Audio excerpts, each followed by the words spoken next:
Para nosotros es tan importante el rock que ni siquiera le decimos música nacional, le decimos rock nacional. Oh. Hoy, en nuestro podcast, vamos a hablar sobre el rock nacional argentino. Y nosotros somos Bonino y Anthony. Y esto es Buscando la Canción.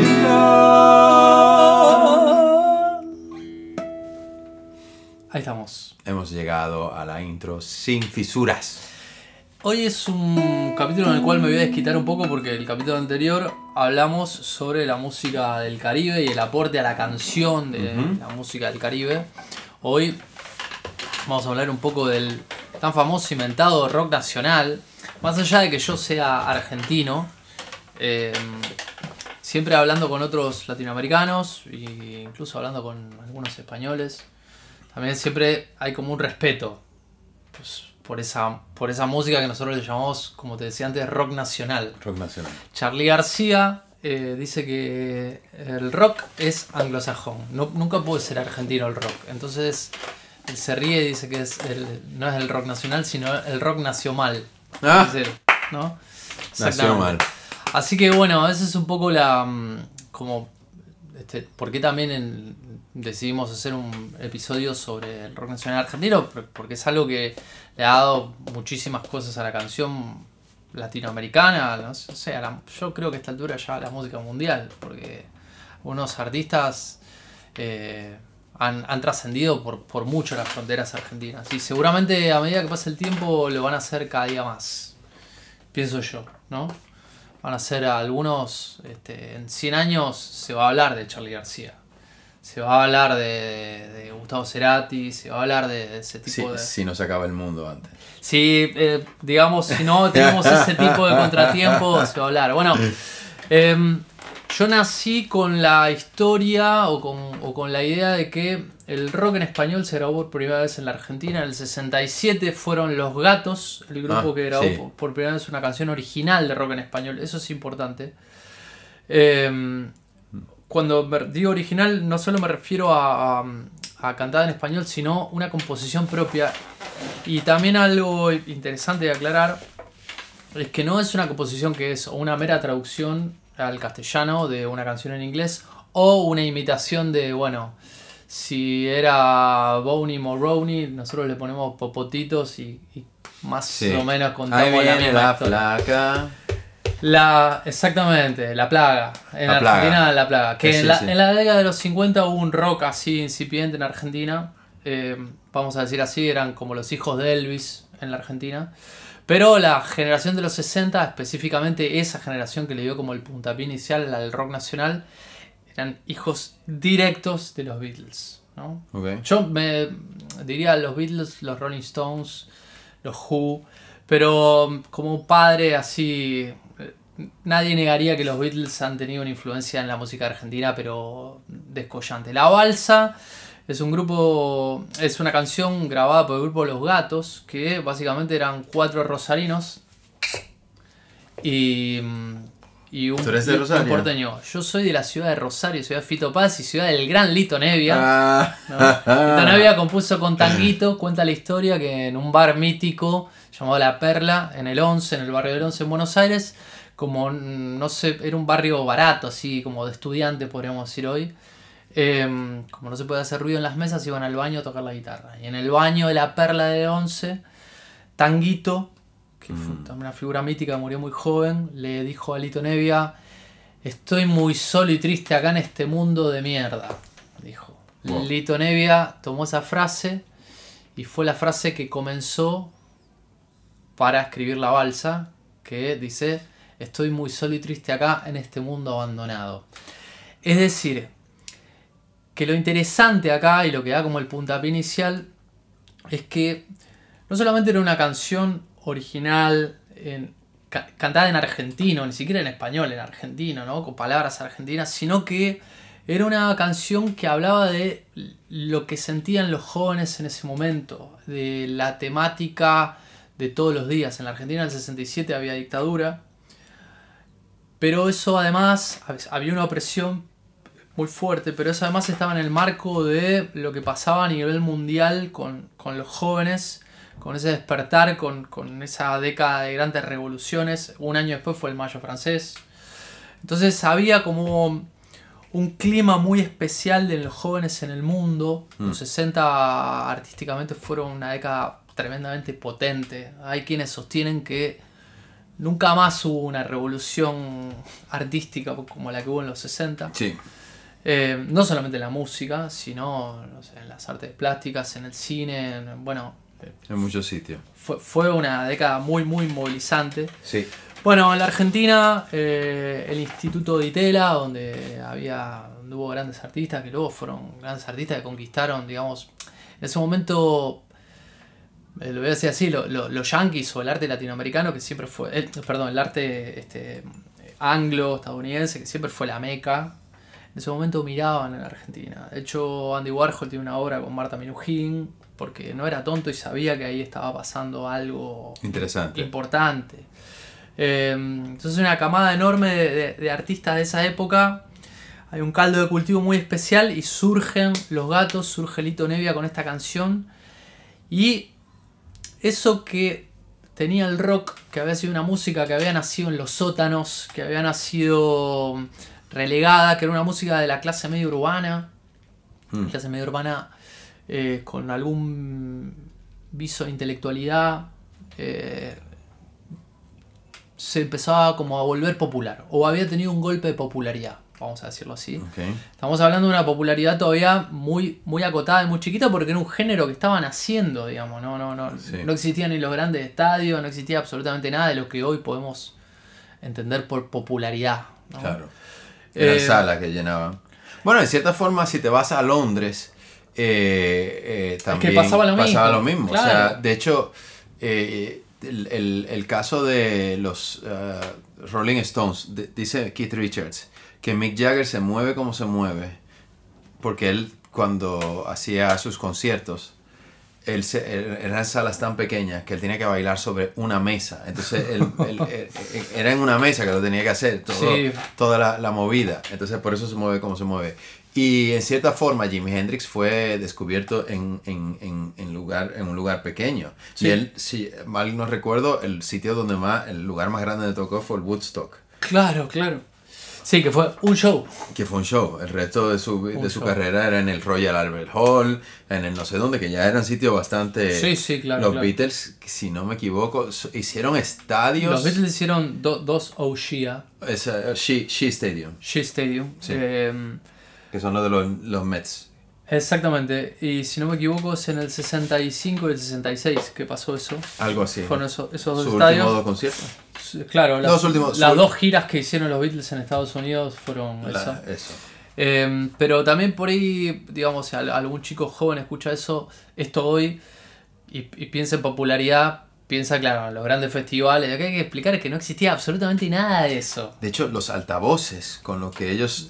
no había equipamiento técnico. Llegaban a todo el público. Eran los altavoces como unos megáfonos que tenían en un palito. Entonces, todo su equipo estaba conectado a una mesa de mezcla que enviaba todo a esos altavocitos.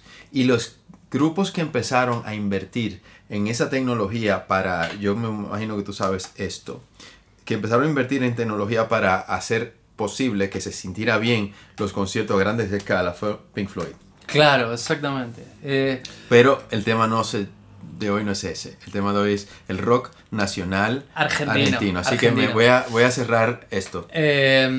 Los gatos, Almendra y Manal, dice la historia, que son los creadores. Antes había habido un grupo llamado Los Beatniks, cuyo cantante era Morris, que aquí en España es un artista conocido porque luego de la dictadura se vino a vivir aquí. Dice que tuvo una carrera aquí. Mauricio Viravent. Y luego de esa... Bueno, Los Gatos, el grupo de Lito Nevia, rosarino. Almendra, el grupo de Spinetta, ¿no? Y, de Buenos Aires, ¿no? Sí, de Buenos Aires. Eso es otra cosa interesante también para decir. El 90 y bastante % del rock argentino es el rock de Buenos Aires. Es el rock porteño, por ende es imposible que no tenga una influencia fuerte del tango, de la música rioplatense. Es que la tiene, claro. Muchísima la tiene. La música de Charly García, Clicks Modernos. Muchísima. ¿Cómo se llaman los dos extraños? Sí, no soy un extraño. No soy un extraño. No soy un extraño. Bueno, esa primera camada ahí de grupos dura muy poco tiempo. En general son chicos de que no llegan ni a los 20 años. Es como un golpe iniciático. Y ya en una segunda generación, ahí aparece Charly García con Sui Generis. Y lleva en 3-4 años que dura el grupo el rock, vamos a decir así, al grado... El rock entre comillas, vuelvo a repetir, ¿no? Porque Sui Generis es un grupo de música folk. ¿Qué podríamos decir? Canción folk, canción... ¿Qué dirías tú, viéndolo de afuera? Para mí, Sui Generis es como más una cuestión de trovador, sí. Tipo los trovadores cubanos, como Silvio Rodríguez, bueno, hay algo que tienen y pueden tener influencia hasta un poco de esa movida del rock progresivo, pero más acústico, y de ese folk. Había algo de Dylan también allí, sí. Había un color... Son canciones lindas. Canciones preciosas que siempre conectaron con la platea, vamos a decirlo así, adolescente o incluso preadolescente. A mí cuando yo empecé a tocar un poquito algo, 12, 13, 11, enamorado de Sui Generis, y ya era Sui Generis era para la generación de mi padre, o sea, ya era algo que no tenía que ver con mi época, pero ese sonido evidentemente tan desnudo, medio virginal, había una inocencia en esas canciones hermosas. Bueno, ahí nace la gran figura de Charly García y tiene como hito que cuando se separa Sui Generis en el 75 hace 2 funciones en el famoso estadio Luna Park, que hoy serían algo así como, no sé exactamente, pero 15 a 20 mil personas. La Plaza de Toro de la Venta. Algo así, que para la época, para el rock era algo, pero completamente fuera de escala, era algo, o sea... Con mucha suerte un concierto de rock tenía 2.000 personas. 2.000 tickets cortados, ¿no? La Argentina, en esa época se hacen algunos discos muy famosos. Y por ejemplo, Artaud se hizo en esa época, que es el grupo de otra banda que tuvo Spinetta después de Almendra. Y era famosa la idea que les daban teatros en la calle Corrientes, que sería como la Gran Vía, vamos a decirlo así, aquí en Madrid, los domingos a las 9 de la mañana. Wow. ¿Por qué? Porque un sábado a la noche a los rockeros no le hubiesen dado ni loco una sala. Ya. ¿No? Esto lo cuento para tener un poco de noción del grado de marginalidad que tenía el rock y el grado de no aceptación en la sociedad, el grado de sí, pero eso pasa, eso es una cuestión que por lo general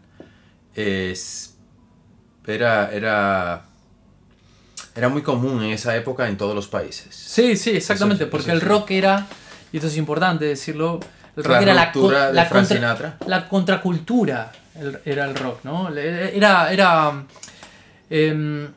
Después, cuando hagamos algún otro podcast donde hablemos un poco más de música y política, eso, el mundo venía de una forma de crianza de los niños tan rígida, tan institucional, con muchos mandamientos de la iglesia, muchos mandamientos familiares. La policía en Latinoamérica, muchísima dictadura militar. La generación de los 60 y los 70 fue la generación, vamos a decirlo así, que se rebeló, ¿no? Y el rock era el vehículo, era la banda de sonido de la historia de esos chicos de esa época, que querían rebelarse contra la generación de sus padres, sus abuelos, ¿no? Que en algún punto también, esos fueron los 60 en Inglaterra y en Estados Unidos.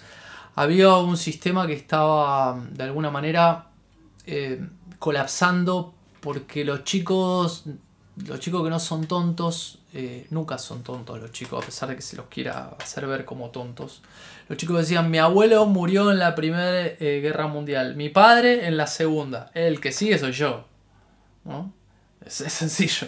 Claro. Entonces el mensaje de paz, los hippies, la idea de la contracultura, el romper el sistema. Yo esto me animaría a decirlo, que es la última gran época en la cual se discutió el sistema, ¿no? Eso hicieron los hippies. Los hippies, a los cuales se lo han demonizado un montón, proponían ir a hacer su propia ropa, vivir en el campo, cosechar su propia comida, tener sus propios animales, romper de alguna manera el esquema del sistema en el cual vivimos, ¿no? Bueno. Te hago una pregunta. Sí. Que te va a encantar. ¿Sabes quién se inventa la música pop? Pero por favor, ¿qué pregunta? Bueno, Cuéntame, ¿quién por favor. no se inventa la música pop? Esa pregunta no es la correcta. ¿Quién comercializa la música pop? La misma discográfica del sistema Sí, de claro. la música clásica, porque veían ahí una fuente de ingresos para financiar la música clásica. Sí. Y esto era, ellos mismos construyeron a su propio enemigo. La realidad es que todo eso se lo comió el sistema, Y ¿no? incluyo aquí a Frank Sinatra porque eran todos los artistas que eran más clásicos, más del corte de mis abuelos. Claro, exactamente. Bueno, esa es como una primera época muy... Gardel. Gardel también, claro. Esa es, aquí lo que he contado es como las primeras épocas del rock nacional con ese último hito de Sui Generis, de llenar 2 veces el estadio Luna Park en Buenos Aires. Después de eso, en el 76, comienza una dictadura en Argentina, duró 7 años y fue una cosa muy cruenta y muy tremenda y muchos de esos artistas se fueron de la Argentina. Algunos se fueron para siempre, otros se fueron un tiempo, otros, bueno. Y recién en el 83, con la vuelta de la democracia, el rock de alguna u otra manera, vamos a decirlo así, se empieza como a subir al establishment. Entonces se empiezan a ver músicos de rock en la televisión. Las disqueras ya empiezan a ver que allí hay un negocio interesante. A su vez hay un fenómeno en la Argentina y es que nosotros en el año 82 tenemos un conflicto bélico con el Reino Unido de Gran Bretaña. Fue el conflicto de las Islas Malvinas. Razón por la cual la junta de dictadores en ese momento en la Argentina, los militares, no tienen una idea más brillante que prohibir la música en inglés. Oh. En la Argentina se prohíbe la reproducción de música en inglés en todos los medios, en la radio, la televisión, en el cine, etcétera, etcétera. Entonces, eso que es una estupidez sin igual, porque como si como si en ese momento The Police hubiese tomado las Malvinas, que no tiene nada que ver. Nada que ver. Eso lo que generó fue, bueno, un vacío de mercado muy grande y había que llenarlo con grupos locales. Entonces, si yo no podía poner The Police en la radio, tenía que buscar al The Police argentino. Claro. Y ese The Police argentino Soda Stereo. fue Soda Stereo, ¿no? Y no solamente Soda Stereo, un montón de otros grupos que vinieron, pero los 80 fue como lo fue aquí en España con la movida madrileña y un auge así muy grande. Los 80 en la Argentina fue la época dorada del rock nacional. Los representantes más importantes, por supuesto, Spinetta, Charly García, como los dos grandes bastiones, que ya en los 80 ambos eran solistas. Pero en los 80 surge Fito Páez, en los 80 surge Andrés Calamaro, que a los españoles les debe sonar un poco conocido. En los 80 no surge, pero empieza a brillar un grupo muy importante, se llamó Virus, que serían, vamos a decir así, los Mecano argentinos.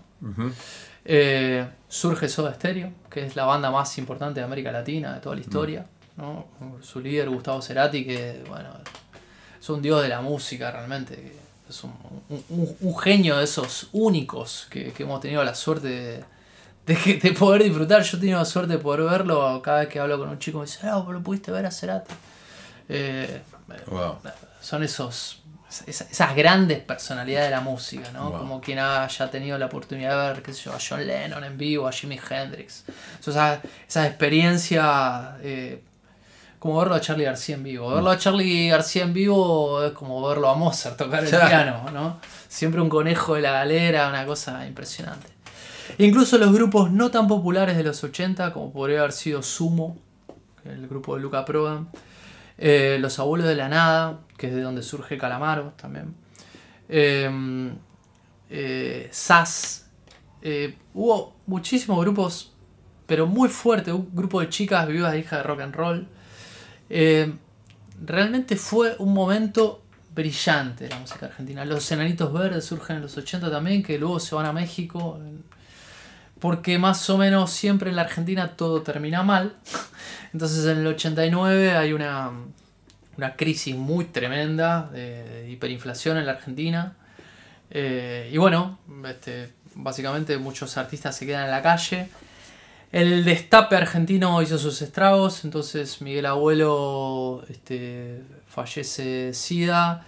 El Federico Moura, el cantante de Virus, también muere de SIDA. Luca Prodan muere de cirrosis. Hay como una especie así como de... Sí, los 80 fue una época donde moría mucha gente de enfermedades. Fue un momento muy, muy álgido, sumado a una muerte económica que tuvo el país. Entonces, bueno, los Enanitos Verdes, por ejemplo, se tuvieron que ir. Andrés Calamaro tuvo que venirse a España, ¿no? Fito Páez se vino a Europa a buscar suerte, a probar suerte, pero dejó grabado un disco en la Argentina que le fue muy bien y eso luego le abrió la puerta a grabar El amor después del amor y ya luego de eso, esa historia conocida. Y ya en los 90, bueno, el rock se acercó un poco más a lo que era el país, que la Argentina empezó principalmente a fines de los 90 empezó a tener un declive muy, muy fuerte en muchos aspectos y que termina con otra gran crisis en el 2001, pero se empieza a ver lo que se llama el rock barrial, ¿no? Okay. Donde bueno, todo ya... Ahí? Bueno, ahí es Viejas Locas o Intoxicados, ese grupo de Piti Álvarez, ¿no? Okay. Sí, Callejeros, hay un montón de otros grupos ahí que van por ese lado, pero ya no hay una historia ni de hippies, ni hay una historia de rock glam, hay una historia más bien de decadencia. Okay. ¿No? Hay historia de barrio... ¿Hay algo punk? Sí, hay. ¿Fabulosos Cadillacs tienen algo que ver con esa época? Los Fabulosos Cadillacs son un grupo de los 80, es de la explosión de los 80. Vale, ¿no? Vale. Con Vicentico. Sí, ¿no? Aunque yo los conocí en los 90. Tú lo conociste en los 90 con Matador. Claro, pero porque fue en ese momento en el cual explotaron. Mira, me había olvidado nombrar los Fabulosos Cadillacs, que fue un grupo muy importante. Los Pericos fue otro grupo muy importante que también surgió en los 80. En los 80 fue... Pero yo lo conocí en los 90 a través del MTV Latino. Yo conocí... que hay una cosa que yo te quería decir. Básicamente hay una cuestión de que el rock argentino es...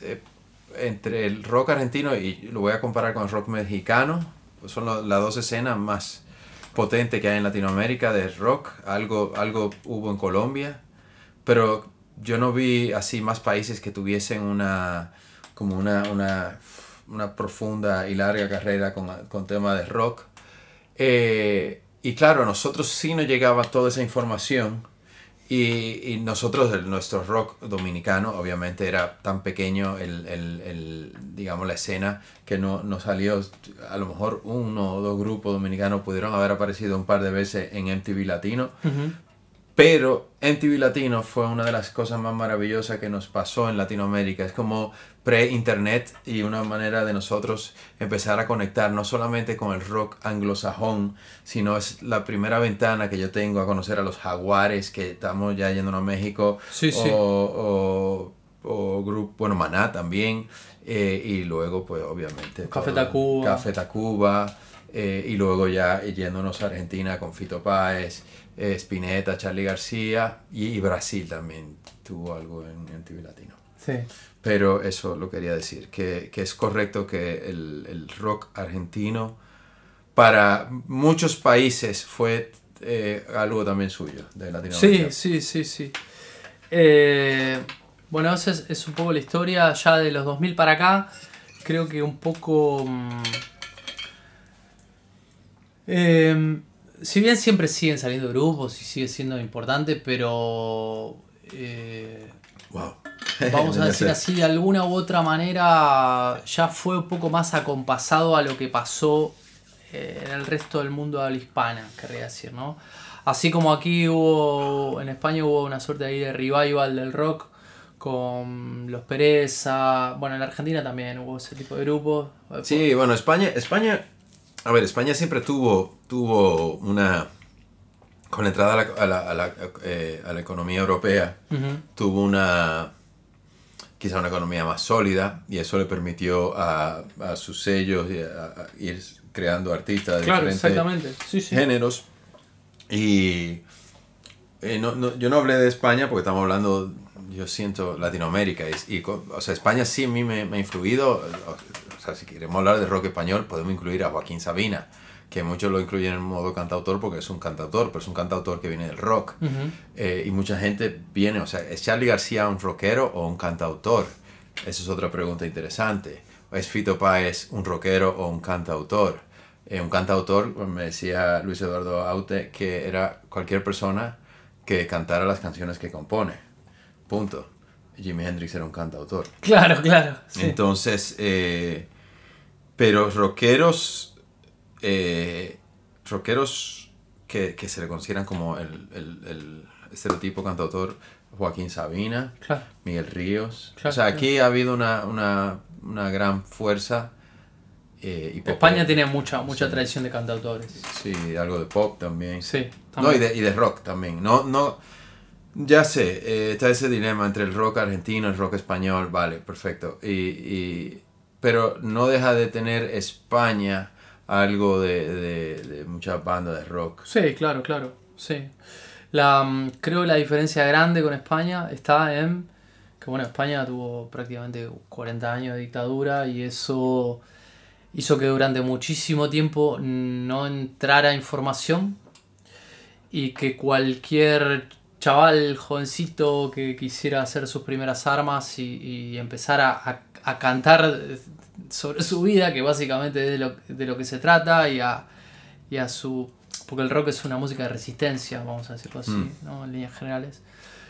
Bueno, no la iba a pasar muy bien. Se iba a tener que ir, que es lo que le pasó a la mayoría de toda esta generación que estaba contando. Sabina vivió en el exilio muchísimo tiempo, pero creo que ahí está la diferencia. Entonces, cuando eso se abrió, bueno, ha llevado como mucho tiempo, le va a llevar mucho tiempo porque lógicamente no hay una gimnasia de eso, de interactuar, porque la cultura en definitiva tiene que ver con eso, con recibir información, interactuar, jugar, mezclarla con los condimentos locales, reprocesarla y sacar el nuevo híbrido. Bueno, eso es un poco lo que traté de contar aquí, que ya más o menos estamos en tiempo, sobre el rock argentino y que ha sido, bueno... La pregunta para cerrar. Sí. ¿En qué se ha convertido el rock argentino a día de hoy? Qué buena pregunta. Hoy puntualmente... ¿O en qué ha desembocado? ¿En qué ha desembocado? Vamos a hablar más. El rock es una música que se inventó en el siglo pasado y ya tiene un tinte, vamos a decirlo así, de clásico. Sí. ¿No? Es una música hasta de museo, podríamos decir, en algún punto. Porque es como pretender que alguien componga al estilo de Mozart hoy. Es algo que ya un poco pasó. No obstante, lo que está pasando, yo digo hoy, 2025, es que hay un montón de bandas pequeñitas, de chicos, jovencitos, de menos de 20 años, que están de alguna manera volviendo al rock. Como ya un poco harto del reggaetón y harto del trap y de todo eso. Como que el reggaetón, el trap y todo eso dejó de ser novedad y como siempre los jóvenes buscan rebeldía, hay una suerte de pequeño movimiento de contracultura a lo que puede venir impuesto, digamos, de esa manera entre el rap, el reggaetón, el trap y todo eso. Es decir, si tú me preguntas ahora, a mí me alegra que el rock haya vuelto a ser contracultura porque cuando el rock fue contracultura surgieron las mejores cosas, digamos, ¿no?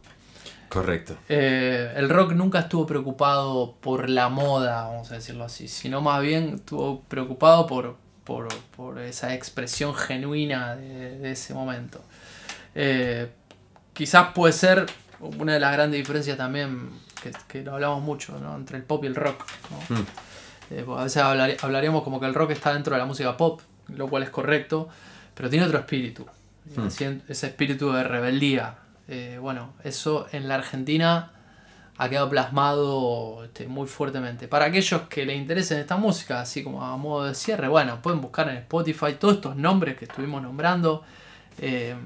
Son nuestros próceres, nuestros héroes. Yo toco el piano por Charly García, por Fito Páez, digamos, ¿no? Es una obviedad, son como los ídolos de chico.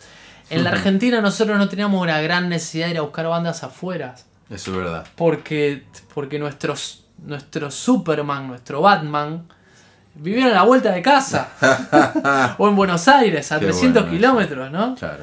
Nuestros superhéroes eran de carne y hueso, los veíamos allí, venían una vez por año a la ciudad a tocar. Entonces, bueno, y otra cosa, hablaban nuestro idioma con nuestra forma de hablar, Sí. hablaban de nuestros problemas. Y Sí, tenía una escena potente porque era un país con una clase media y una población grande. exactamente. Bueno, la Argentina también, crisis tras crisis tras crisis, ha mutado en otra cosa que yo ya ni podría explicarla muy bien tampoco, que se ha transformado. Pero bueno, queda algo de aquel país, no sé, 5 premios Nobel y de Instituto de Itela y de grandes nombres de la psicología, del teatro, bueno, no sé, infinitas cosas, ¿no?